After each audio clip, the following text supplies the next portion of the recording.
Once upon a time, Buddha was walking with a disciple. They had both taken celibacy vows. They vowed not to marry or to be in the company of female friends.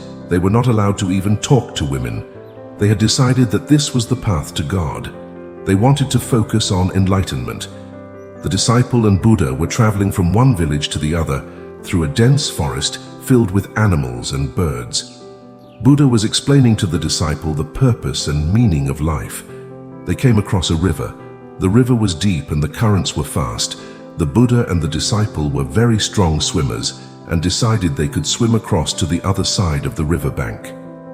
Just as they were about to enter the river, a young woman came running and pleaded for help in crossing the river. The Buddha, without a moment of hesitation, took the lady on his back and swam across the river. The lady thanked them and left. The disciple and the Buddha walked in silence for a long time after that. They reached the village they had set out for and were about to retire for the day, when finally the disciple asked him the question that had been bugging him for the entire time during the walk from the river to the village. "Oh, great Buddha, I don't mean to be impertinent, but a question has been at the back of my head for a long time. We have taken celibacy vows, and yet you took the lady with you in the river. Isn't it against our principles?" The Buddha laughed and explained, "Son, I left the lady at the bank when I helped a fellow human in need. You are the one who is carrying her in your head."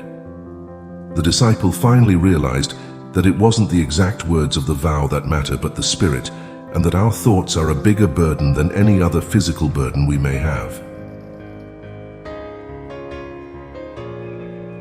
Through story encourages us to look beyond the surface of rules and focus on the spirit of kindness and empathy. It reminds us that true freedom lies in letting go of rigid thinking and allowing ourselves to be guided by compassion in our interactions with the world.